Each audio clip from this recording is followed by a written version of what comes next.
Pendidikan umum adalah pendidikan yang dirancang untuk memberikan pengetahuan, keterampilan, dan nilai-nilai dasar kepada siswa, yang mana sangat penting sekali bagi mereka dalam kehidupan sehari-hari.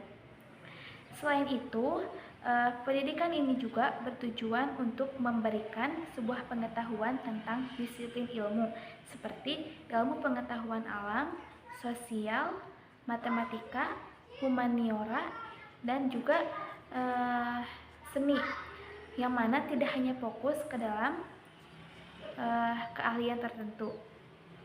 Terus pendidikan umum juga bertujuan untuk mengembangkan kemampuan berpikir kritis, kreativitas, dan kompetensi serta moral pendidik agar mereka dapat menjadi warga yang bertanggung jawab, berkontribusi yang positif dalam masyarakat. Misalkan kita contohkan dalam SMP kita lebih berfokus pada bagaimana membaca, menulis, terusan belajar tentang ilmu pengetahuan dan juga sosialnya. Akan tetapi ketika kita sudah mau ke jenjang yang tinggi, yaitu sekolah menengah atas dari SMP, kita lebih diajarkan tentang mata pelajaran yang lebih kompleks dan juga spesifik, misalkan biologi, kimia, fisika, sosiologi, dan juga geografi. Itu ilmu-ilmu yang lebih kompleks dan juga spesifik gitu ya di SMA. Nah, jadi tujuan utama pendidikan umum adalah untuk mengembangkan pengetahuan yang kognitif, emosional, dan sosial peserta didik sehingga siap untuk menghadapi tantangan di tingkat pendidikan atau di tingkat jenjang yang lebih tinggi seperti perguruan tinggi gitu ya, dan juga sebagai pemecah masalah dan kemampuan beradaptasi dengan perubahan yang semuanya sangat penting untuk sukses di dunia yang modern sekarang gitu ya. Baik, lanjut ke materi selanjutnya, yaitu tentang tujuan pendidikan umum. Jadi tujuan pendidikan umum memiliki beberapa tujuan utama dan khusus untuk menciptakan masyarakat yang cerdas, berbudaya, dan berdaya saing yang tinggi. Berikut beberapa penjelasan dengan tujuan-tujuan tersebut. Yang pertama, kita bisa lihat di PPT ya. Yang satu, meningkatkan akses pendidikan. Pendidikan umum bertujuan yang pertama yaitu meningkatkan akses pendidikan. Nah, pendidikan umum ini bertujuan untuk memberikan akses pendidikan kepada setiap warga negara, termasuk mereka yang berasal dari keluarga dengan tingkat ekonomi yang rendah atau daerah terpencil. Ini berarti setiap individu tanpa memandang latar belakang ekonomi atau geografis dan berhak mendapatkan pendidikan yang layak. Terus yang kedua yaitu meningkatkan mutu pendidikan. Pendidikan umum juga bertujuan untuk meningkatkan mutu pendidikan dengan menyediakan fasilitas-fasilitas, sumber daya, dan tenaga pendidik yang berkualitas. Terus yang ketiga yaitu mempersiapkan tenaga kerja yang kompeten. Salah satunya adalah pendidikan umum dengan mempersiapkan tenaga kerja yang memiliki keterampilan dan pengetahuan yang sangat baik, dan juga dengan demikian lulusan dari sistem pendidikan umum diharapkan mereka juga mampu berkontribusi dengan baik di dunia pekerjaannya atau di dunia kerja dan ekonomi. Terus yang keempat yaitu membangun karakter dan moral. Pendidikan umum juga bertujuan untuk membangun karakter yang kuat dan moral yang baik pada setiap individu. Nah, dengan pendidikan karakter ini diharapkan setiap peserta didik atau siswa menjadi anggota masyarakat yang bertanggung jawab, beretika, dan memiliki moral yang sangat tinggi gitu ya. Terus yang kelima yaitu meningkatkan partisipasi dalam kehidupan demokratis, yaitu kita dapat memberikan pemahaman tentang hak dan kewajiban sebagai warga negara. Nah, hal ini tuh sangat penting sekali ya, karena menciptakan masyarakat yang aktif, kritis, dan berpartisipasi dalam proses demokrasi. Terus dengan mencapai tujuan-tujuan ini, diharapkan pendidikan umum juga di Indonesia dapat menghasilkan individu-individu yang tidak hanya berpengetahuan saja, tetapi juga memiliki karakter yang baik dan siap berkontribusi dalam kehidupan bermasyarakat dan juga bernegara. Selanjutnya yaitu tentang metode-metode yang digunakan dalam pendidikan umum. Ada beberapa metode yang sering digunakan dalam pendidikan umum yang pertama yaitu diskusi.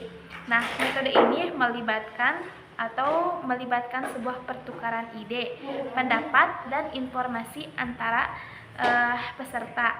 Nah, diskusi ini biasanya membantu meningkatkan pemahaman, keterampilan supaya berpikir kritis. Terus yang kedua yaitu dengan ceramah. Nah, dengan ceramah ini melibatkan penyampaian materi oleh seorang pengajar kepada siswa dalam bentuk penyampaian lisannya. Ceramah juga sering digunakan untuk menyampaikan informasi yang banyak dalam waktu yang relatif singkat. Terus yang ketiga yaitu dengan demonstrasi. Nah, kalau metode ini itu melibatkan penunjukan langsung kepada suatu proses atau prosedur kepada siswa. Nah, terus yang keempat yaitu tanya jawab. Metode ini melibatkan pertanyaan dari pengajar kepada siswa atau sebaliknya untuk memperdalam pemahaman materi. Yang kelima yaitu resitasi. Nah, kalau resitasi adalah metode yang digunakan untuk siswa di mana dia harus mempresentasikan materi yang telah dipelajarinya dengan tujuan untuk memperkuat ingatannya gitu. Terus yang keenam yaitu eksperimental. Nah, metode ini itu melibatkan percobaan atau pengamatan tentang sebuah konsep atau fenomena tertentu. Nah, eksperimen ini memungkinkan siswa belajar secara langsung maupun pengalaman yang praktis. Yang ketujuh yaitu studi tour.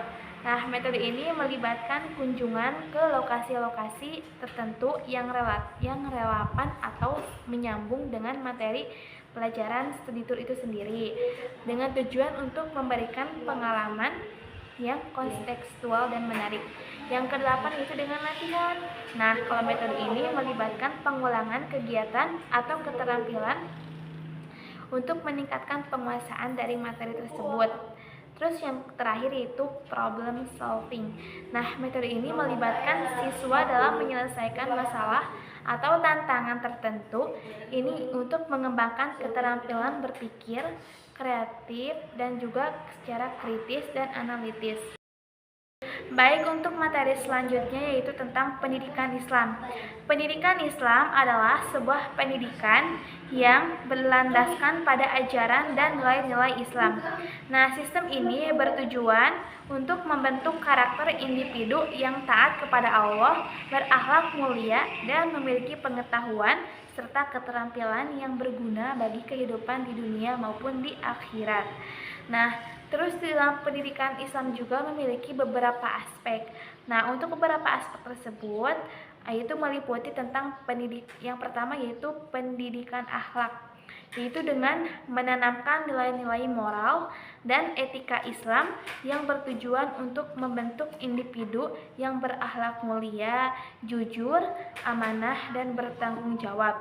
Terus yang kedua yaitu tentang ilmu pengetahuan. Nah, yaitu dengan cara mengajarkan berbagai disiplin ilmu yang baik bersikap agama maupun yang umum. Seperti kalau misalkan bersifat agama itu misalkan seperti tafsir, hadis, dan juga yang lain-lain. Terus yang umumnya seperti sains, matematika, dan teknologi dengan mengunjungi tinggi prinsip-prinsip Islam. Terus yang ketiga yaitu pengembangan keterampilan. Nah, dengan mengembangkan keterampilan yang praktis yang berguna dalam kehidupan sehari-hari dan profesional.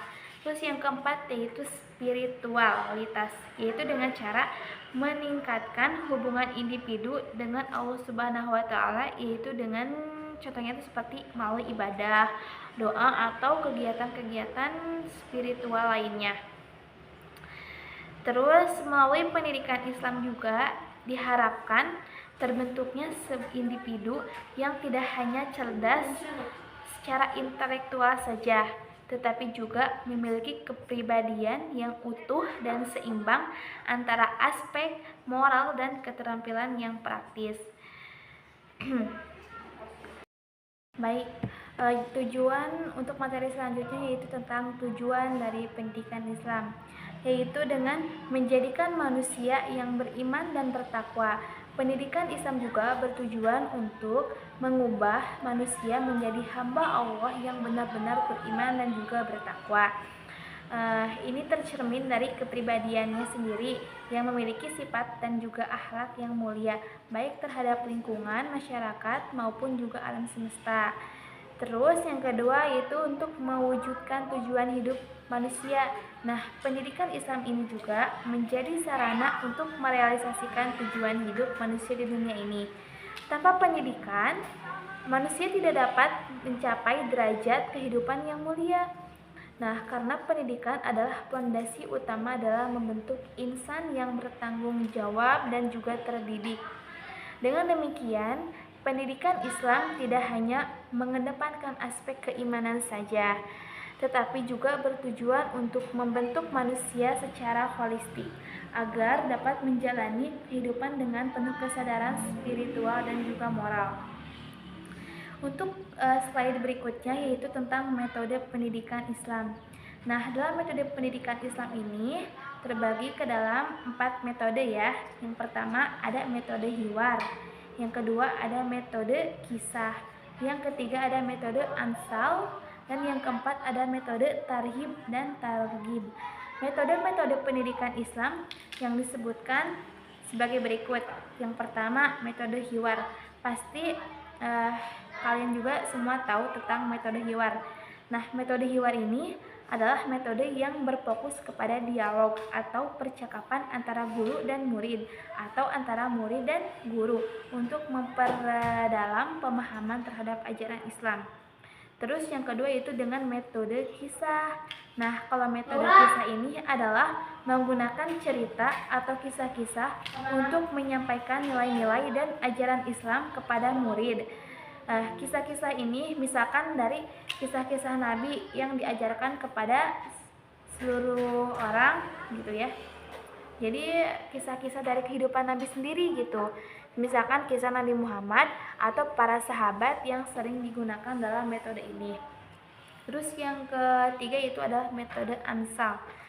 Kalau metode amsali adalah metode yang digunakan misalkan contoh-contoh atau simulasi dari kehidupan sehari-hari gitu ya, untuk mengajarkan atau untuk menerapkan nilai-nilai Islam kepada murid.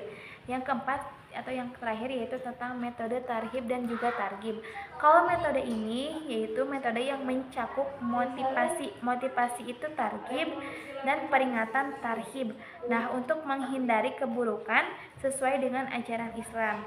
Jadi setiap metode ini memiliki pendekatan yang sangat unik dalam membantu proses pembelajaran dan pemahaman ajaran Islam bagi para pelajar. Mungkin sekian materi yang bisa saya sampaikan. Mohon maaf apabila ada kesalahan. Billahi taufik wal hidayah. Wassalamualaikum warahmatullahi wabarakatuh.